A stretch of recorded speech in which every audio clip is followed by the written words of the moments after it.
말씀을 보면 예수님의 부활 소식은 안식 후 첫날 무덤을 방문했던 여인들에 의해서 제자들에게 전해지게 됩니다.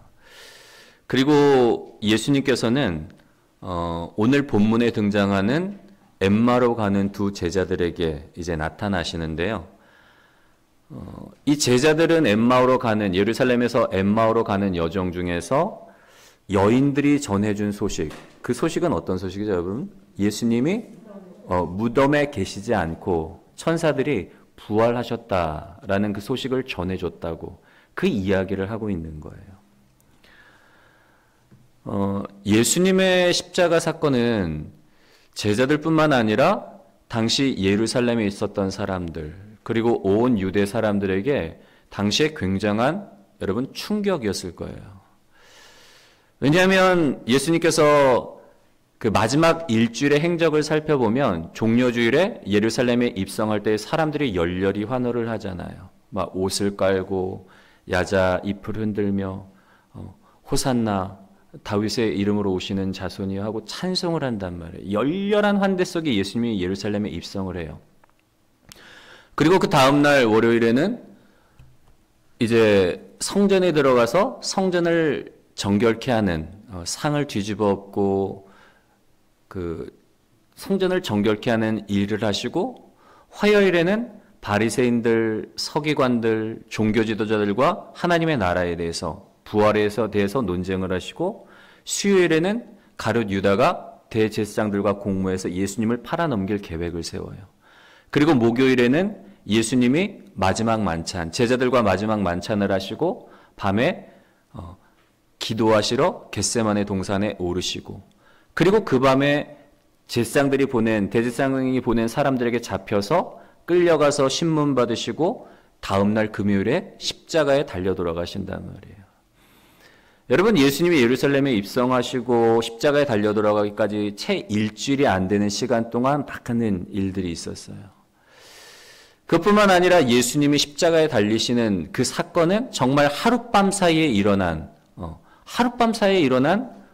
너무나 갑작스럽게 일어난 사건이다 보니까 여러분, 사람들이 생각할 때 얼마나 충격이었겠어요. 월요일까지만 해도 열렬한 환영 속에서 입성하셨고, 적어도 목요일까지 잘 활동하시다가 갑자기 하룻밤 사이에 예수님이 잡히셔서 로마 군인에 의해서 십자가에 못 박혀 죽으신다는 소식이 전해졌을 때에 여러분, 사람들의 그 충격이 얼마나 컸겠어요. 제자들뿐만 아니라 예루살렘에 있었던 사람들, 온 유대 사람들의 이 소식이 전했을 때 이게 엄청나게 놀라운 충격일 거란 말이에요. 좀 적절한 비유일지는 모르겠지만 우리 윤석열 전 대통령이 계엄령 선포할 때 여러분 기억나시잖아요. 갑자기 밤에 계엄령이 선포되고 막 방송에서 특보로 속보로 타전되고 다음날 아침에 일어났을 때에 온 나라가 들썩였잖아요. 그때 반응이 뭐예요? 한번 넘겨줘 보세요. 네. 한번 읽어볼까요? 이게 뭔 일이래. 하룻밤 사이에 나라가 완전히 뒤집어진 거예요. 온 나라가 그냥 떠들썩해지면서 와, 이게 도대체 뭔 일이래? 여러분, 예수님 당시도 마찬가지란 말이에요. 전혀 뜻밖의 일인 거예요. 예수님이 왜 십자가에 못 박히신데? 예수님이 왜 로마 병정에 의해서 잡히고 왜 십자가에 못 박히신데? 이게 도대체 뭔 일이래? 사람들의 반응이 큰 충격이었을 거란 말이에요. 근데 거기서 끝나지 않잖아요, 여러분. 예수님께서 십자가에서 죽으신 지 사흘 만에 뭐 하세요? 부활하신 거예요. 오늘 이 이야기들, 제자들이 길 여정 중에서 지금 서로 의아해하며 서로 기이 여기며 이야기를 하잖아요. 예수님의 부활에 대해서. 그러면서 또 뭐라고 했을까요? 한번 읽어볼까요? 시작. 이건 또 뭔 일이래. 여러분, 연속적으로 큰 사건이 두 번 일어나는 거예요. 예수님이 로마의 당국에 의해서 십자가에 못 박혀 죽으셨다는 것도 큰 충격이지만 장사된 지 사흘 만에 또 부활하셨다는 소식은 또 다른 큰 충격으로 오는 거예요. 이게 뭔 일이래. 였다가 이건 또 뭔 일이래. 여러분, 그 파장을 한번 생각해 보세요. 제자들도 어리둥절한 거예요. 예수님께서 엠마오로 내려가는 제자들에게 지금 예수님의 부활 소식에 대해서 자기들도 도저히 이해하지 못하고 이게 도대체 뭔 일이라 이야기하고 있던 제자들에게 나타날 때에 오늘 성경 말씀에 보면은 뭐라고 그랬겠죠? 16절의 말씀 한번 볼까요? 시작. 저희의 눈이 가리어져서 그인 줄 알아보지 못하거늘. 정작 부활하신 예수님이 실제로 실체를 가지고 제자들 앞에 나타나셨어요. 근데 제자들이 알아보지 못하는 거예요. 여러분 말씀을 묵상하면서 그런 좀 의문이 들더라고요. 여러분 예수님께서 왜 지금 제자들의 상황은 눈이 가려져서 예수님을 알아보지 못하고 있는 상황이에요. 그러면 예수님께서 얼마든지 그 자리에서 제자들의 눈을 열어주셔서 예수님을 알아보게 하실 수 있단 말이에요. 얼마든지 쉽고 빠르게 예수님을 알아보게 하실 수도 있었는데 그렇게 하시지 않으세요. 25절부터 27절의 말씀도 한번 읽어볼까요? 시작. 가라사대 미련하고 선지자들의 말한 모든 것을 마음에 더디 믿는 자들이여 그리스도가 이런 고난을 받고 자기의 영광에 들어가야 할 것이 아니냐 하시고 이에 모세와 및 모든 선지자의 글로 시작하여 모든 성경에 쓴 바 자기에 관한 것을 자세히 설명하시니라. 여러분 예루살렘에서 엠마오까지는 25리 길이라고 오늘 성경에 기록되어 있잖아요. 25리는 오늘날 우리나라에 우리가 쓰는 키로수로 환산을 하면 약 9.8km, 10km 거리인 거예요. 10km에 떨어진 엠마오로 가는 여정, 보통 10km면 도보로 2시간에서 2시간 반 거리라고 그래요. 그러면 그 2시간, 2시간 반 동안 예수님이 그 여정 중에서 뭐 하시는 거예요? 제자들에게 성경에 기록되어진 모세부터 시작해서 선지자들이 기록한 예수님에 대한 그 말씀을 자세히 풀어서 설명하시는 거예요. 고난받는 종, 그리스도가 고난을 받고 영광에 참여해야 될 것, 생전에도 제자들에게 내가 십자가에서 죽고 부활함으로 말미암아 사람들의 죄를 속하게 될 것이다 말씀을 하셨잖아요. 그거 풀어서 설명하시는 거예요. 여러분 그럼에도 불구하고 제자들이 아직까지 눈이 열려지지 않아요. 언제 눈이 비로소 열리는가 하면 엠마오로 도착한 제자들이 떠나려는 예수님을 만류하죠. 오늘 우리 집에 머물면서 식사하시고 더 유하다 가십시오 하고 붙잡아요. 그리고 예수님께서 그들과 식사하시면서 떡을 떼어서 제자들에게 주실 때 축사하실 때에 어떻게 됐다 그래요? 눈이 열려져 비로소 예수님인 줄 알게 된단 말이에요. 여러분 얼마든지 아까 말씀을 드렸지만 예수님께서 눈이 가려져서 알아보지 못하는 제자들에게 그 자리에서 즉석에서 눈을 열어주시고 감격의 상봉을 하실 수 있단 말이에요. 그런데 그렇게 하지 아니하시고 2시간, 2시간 반 되는 거리 가운데 걸어가면서 말씀을 풀어서 설명하시고 그리고 식사 자리에서 비로소 떡을 떼시고 축복하실 때에 제자들이 눈이 열려서 예수님인 줄 알아보는 거예요. 여러분 예수님이 수고롭게 자신에 대한 말씀을 세세하게 가르쳐 주신 이유가 오늘 우리에게 있어서 너무나 중요한 말씀의 포인트인 거예요. 왜 그렇게 하셨을까? 왜 수고롭게 말씀을 그렇게 세세하게 가르쳐 주셨을까? 그걸 살펴보기 위해서는 첫 번째로 우리가 생각해 봐야 될 게 뭔가 하면 그렇다면 왜 제자들이 부활하신 예수님을 알아보지 못했을까? 이 질문을 먼저 좀 생각을 해봐야 되는데요. 여러분 왜 제자들이 부활하신 예수님을 알아보지 못했을까요? 아마 세 가지 이유로 좀 우리가 추측해 볼 수 있어요. 첫 번째는 눈앞에 나타나신 부활하신 예수님의 모습이 전과 같지 않기 때문에 예전에 봤던 그 모습이 아니기 때문에 못 알아봤을 수도 있고 근데 그건 아닌 것 같아요. 왜냐하면 다른 지역에서 다른 사람들에게 나타날 땐 한 번에 알아보잖아요. 그리고 두 번째로는 제자들의 생각 가운데 그런 생각이 있었을 수도 있을 것 같아요.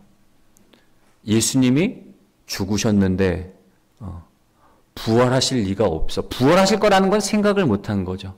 죽으셨다는 것만 생각을 하다 보니까 이 양반이 우리 예수님과 많이 닮았는데 예수님일 거라고는 생각을 못했을 수도 있고, 세 번째로는 오늘 말씀처럼, 말씀에 뭐라고 기록되어 있죠? 눈이 가리어져 예수신 줄 알아보지 못하더라.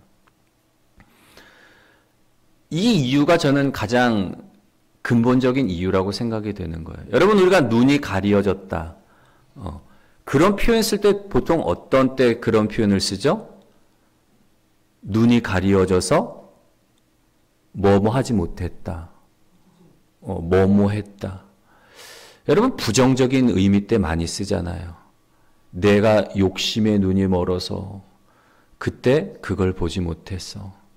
내가 지식이 짧아서, 내가 경험이 부족해서 그때 올바른 선택을 못했어. 여러분, 눈이 가리워졌다는 건 대부분 그 말하는 주체자의 어떤 잘못과 실수에 기인할 때, 우리가 좀 부정적으로 표현할 때 눈이 가리워졌다라는 표현을 쓴단 말이에요. 다른 말로 하면 예수님이 그들의 눈을 가리신 게 아닌 거예요. 그들의 눈이 일부러 가리신 게 아니라는 말인데요. 여러분, 왜 제자들의 눈이 가리어졌다라고 표현을 할까요? 이 말이 의미하는 바는 뭔가 하면, 제자들의 신앙이 오순절 마가의 다락방에서 성령 받기 전에 제자들의 신앙은 뭐에 근거한 신앙이었는가 하면, 저를 따라서 한번 고백해 볼까요? 보이는 것에 근거한 신앙이었다. 네. 무엇에 근거한 신앙이었다고요? 보이는 것에 근거한 신앙이었던 거예요. 오순절 마가의 다락방에 성령이 임하기 전까지 제자들의 신앙은 보이는 것에 근거한 신앙이었는데, 19절부터 21절의 말씀을 우리 한번 읽어볼까요? 시작. 가라사대 무슨 일이뇨? 가로되 나사렛 예수의 일이니 그는 하나님과 모든 백성 앞에서 말과 일에 능하신 선지자연을 우리 대제사장들과 관원들이 사형 판결에 넘겨주어 십자가에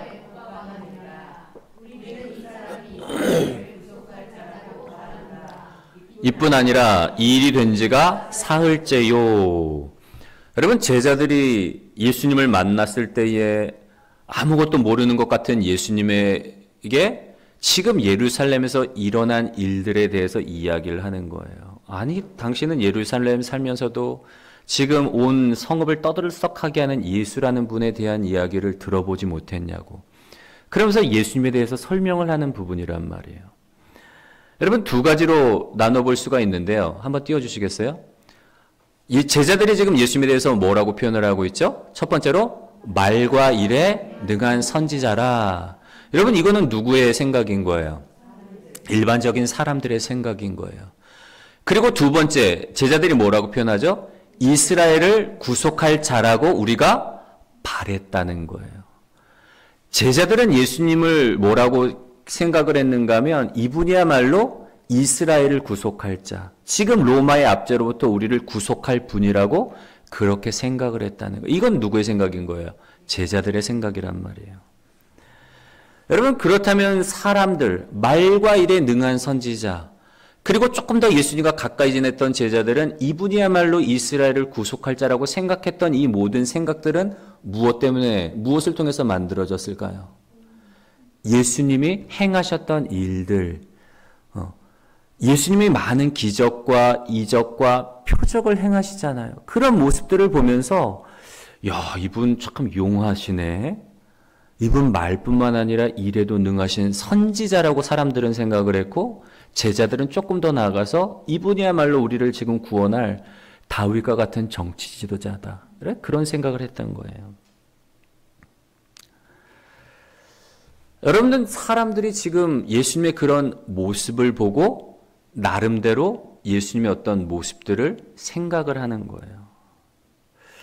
여러분, 부활하신 예수님이 제자들의 눈을 열어서 지금 그 눈앞에 있는 그분이야말로 부활하신 예수님이라는 것을 알아보게 하기 전에 말씀으로 제자들을 2시간, 2시간 반 동안 친절하게 아주 세세하게 가르쳐 줄 수밖에 없었던 두 가지 이유가 있는데요. 첫 번째는 뭔가 하면 우리의 신앙이, 아까 제자들의 신앙이 무엇에 기초한 신앙이라고 그랬죠? 보이는 것에 근거한 신앙이었단 말이에요.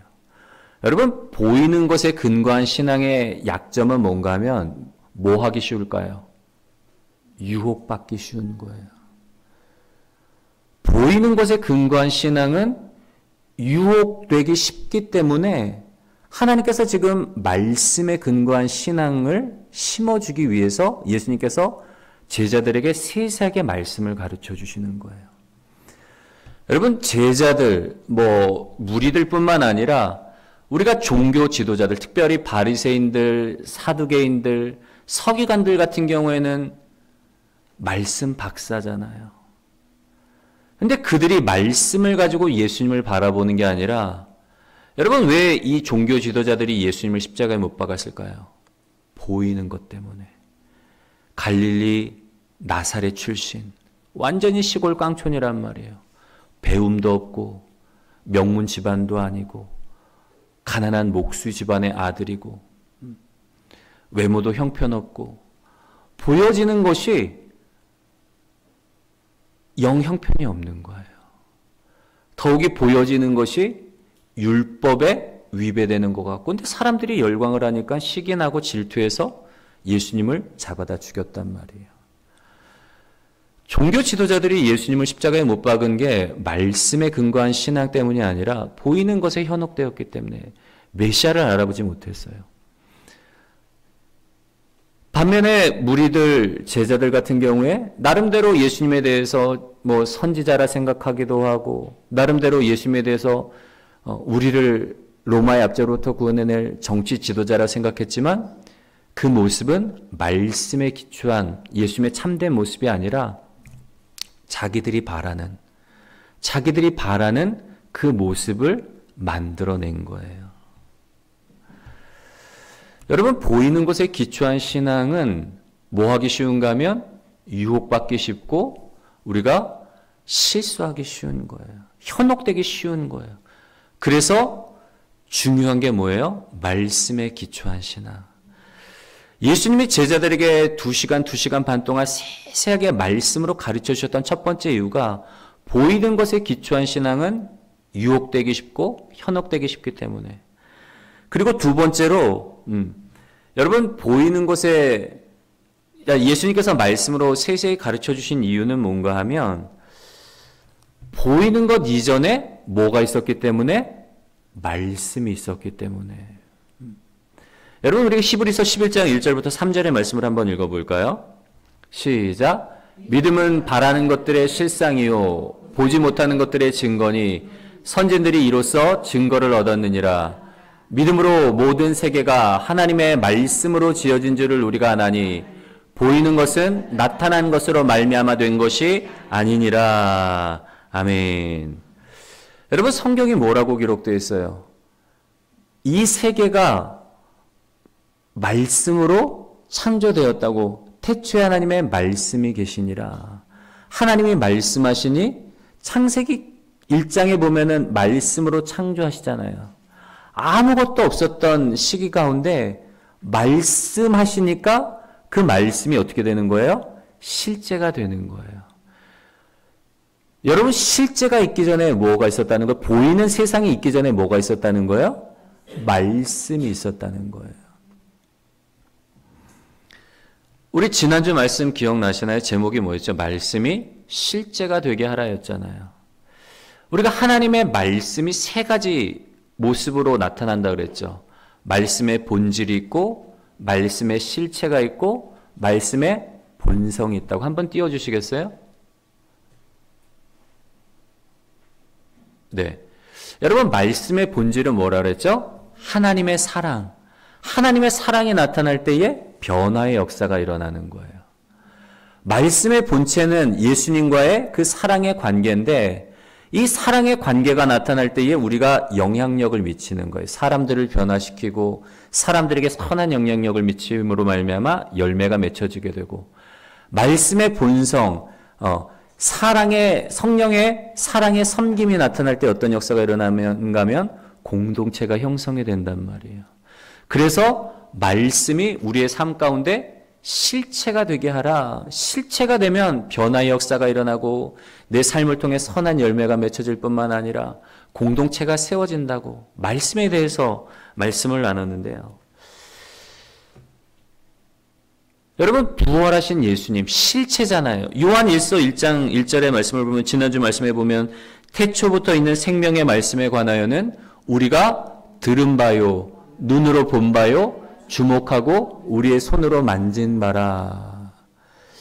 예수님이 말씀이셨던 그 예수님, 말씀의 본체이셨던 예수님이 실제가 되어 이 땅 가운데 오셨을 때 우리가 그걸 성육신이라고 말한단 말이에요. 말씀이 육신이 되어 나타나신, 이 세상에 실체로 나타나신 분, 그 예수님을 제자들이 어떻게 한 거예요? 눈으로 보고 귀로 그분의 말씀을 듣고 손으로 만질 수 있는 실체가 되셨단 말이에요. 죽으시고 장사된 지 사흘 만에 부활하신 예수님도 지금 뭐예요? 실체예요. 제자들이 눈으로 보고 귀로 듣고 손으로 만질 수 있는 실체가 되었는데 제자들이 알아보지 못해요.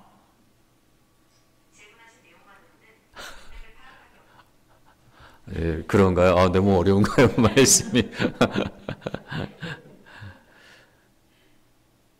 여러분, 보이는 세계가 말씀으로 지어지고 눈에 보이는 예수님이 말씀으로 먼저 계셨던 분, 말씀이 되어서 육신이 되어 나타나신 분이기 때문에 뭐가 필요한 거예요?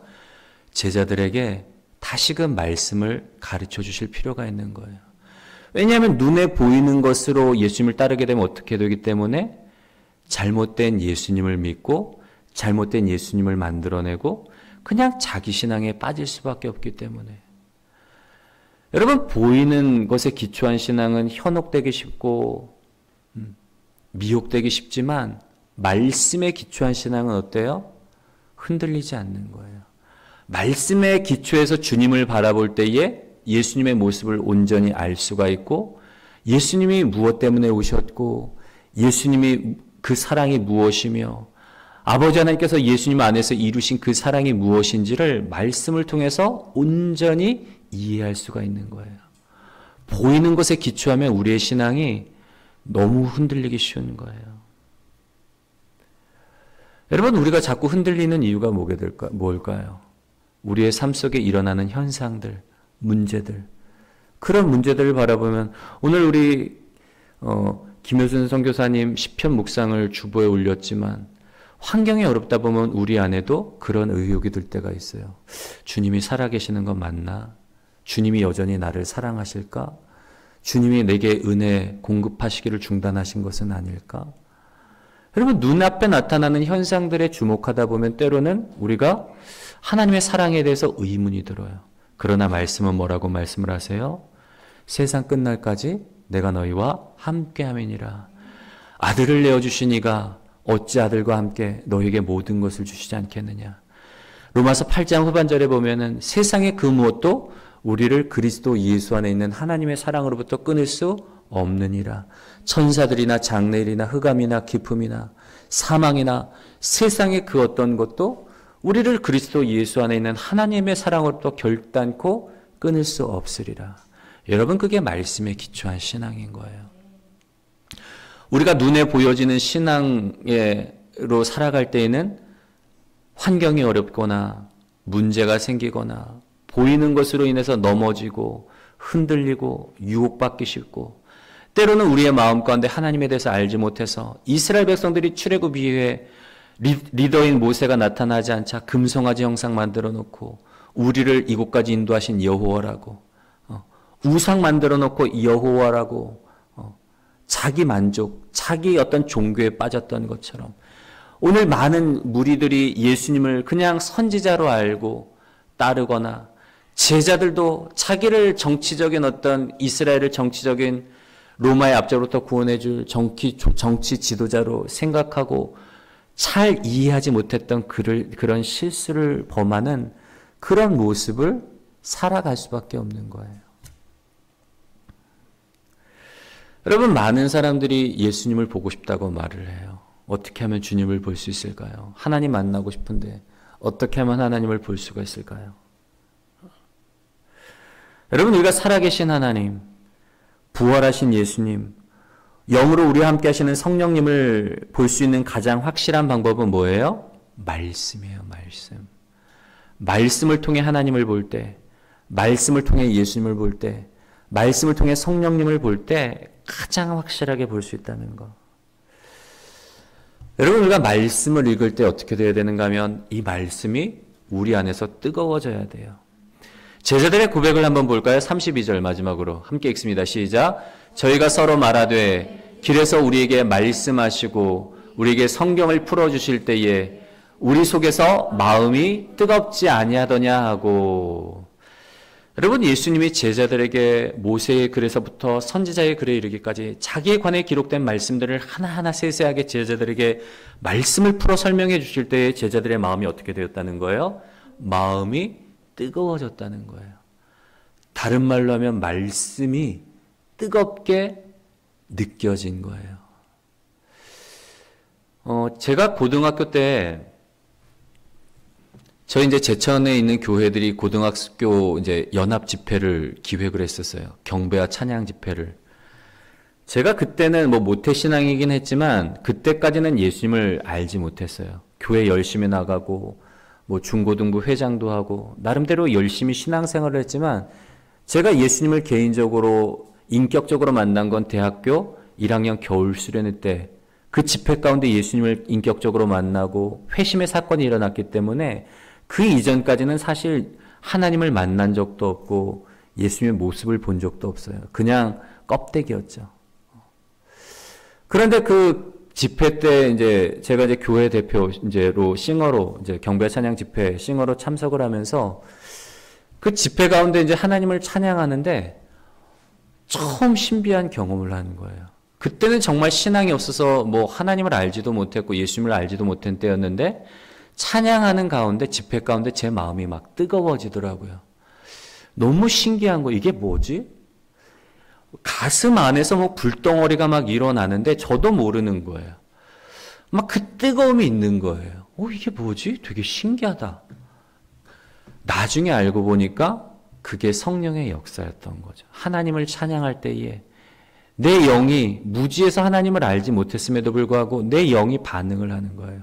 하나님을 찬양할 때에 그 영이 성령께서 내 영을 하나님에 대해서 온전히 알지 못했던 때에도 내 영을 뜨겁게 만드셨던 그 역사가 있더라고요.